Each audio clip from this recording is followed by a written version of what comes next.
Ukraynada savaşın axınını dəyişən təkcə kişi hərbçilər deyil. İndi orduda 70 mindən çox qadın xidmət göstərir. Onlardan 20 minə yaxını isə cəbhə bölgəsindədir. Qanuna əsasən qadınlar məcburi şəkildə hərbi xidmətə çağırılmır. Lakin onlar torpaqlarını işğaldan qorumaq üçün könüllü şəkildə müharibəyə qoşulurlar. Zərif cinsin nümayəndələri bildirirlər ki, indi Kiyevdə yaşamaq cəbhədə olmaqdan daha təhlükəlidir. Döyüşdə iştirak etmək artıq onların həyat tərzinə çevrilib. Qadın hərbçilərin sözlərinə görə, onlar döyüşmək üçün orduya müraciət edəndə bu bir mənalı qarşılanmayıb. Onlara yalnız mətbəxdə boş yerin olduğunu söyləyiblər. Hətta valideynlərinin buna qarşı çıxdığını da bildirirlər. Onlar mənə dedilər, biz sənə administrativ vəzifələr təklif edə bilərik. Katib, mühasib, hüquqşünas, topoqraf. Mənsə onlara dedim, silahı əlimdə tutaraq xidmət etmək istəyirəm. Onlar mənə baxıb dedilər ki, biz bu vəzifələr üçün qadın qəbul etmirik. Mənsə elə düşünürəm ki, edəcəksiniz, dedim.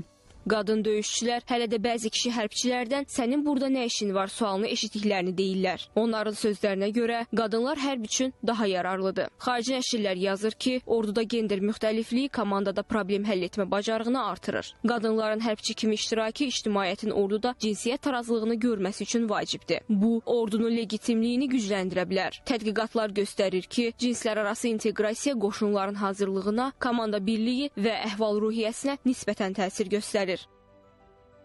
Düzünü desəm, qadınlar hərb üçün yaradılıb. Birincisi, biz daha balacayıq, yəni daha az nəzərə çarpırıq. Formaya daha az parça sərf olunur, daha az yeyirik, daha uzun müddət susuz və aclığa dözə bilirik. Hətta yaralansaq, qanımız daha tez laxtalanır.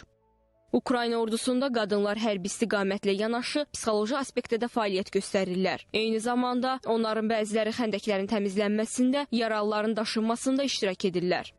Mən hərbçiyəm, qadın hücumçu döyüşçüyəm. Artıq müharibənin içindəydim. Güllələr başımın üstündən uçurdu. Xəndəkləri təmizləyirəm və həmişə birinci içəri mən girirəm. Bir dəfə küncü döndüm və qəfildən düşmənlə üz-üzə gəldim. O silahlı değildi, sadəcə gedirdi, amma mən donub qaldım. O da dondu. Bizim aramızda cəmi 4-5 metr məsafə vardı. Mənə baxırdı və mən sadəcə donmuşdum. Niyə? Çünki beynimizdə həkk olunan qaydalardan biri budur. Özündən biri olmadığından tam əmin olmayınca atəş açma.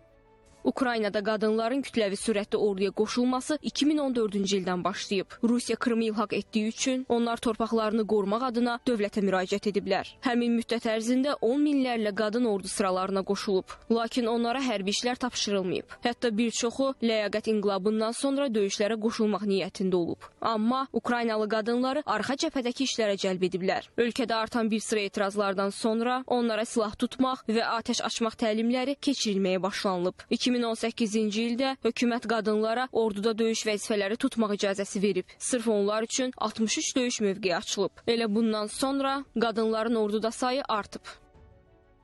Ordu cəmiyyət üçün böyük məsələdir. Ukraynada isə cəmiyyət mühafizəkardır. 2014-cü ildə Donbasda müharibə başlayanda onda Ukrayna ordusunda qadın hərbçi çox az sayda idi. Qadınların orduya qoşulması qeyri-adi hadisə idi. Heç ölkənin Müdafiə Nazirliyi də buna bir mənalı yanaşmırdı. Müraciət edənləri də cəbhəyə göndərmək istəmirdilər. Nəhayət onlar başa düşdülər ki, orduda qadınların töhfəsinə ehtiyac var. Bundan sonra qadınlara orduya qoşulmağa icazə verdilər. Amma fərqli pozisiyalar üçün aşpaz, dərzi, musiqiçi və s. Ölkədə vətəndaş cəmiyyətlərinin təzyiqlərindən sonra hökumət qanunu dəyişməyə razı oldu.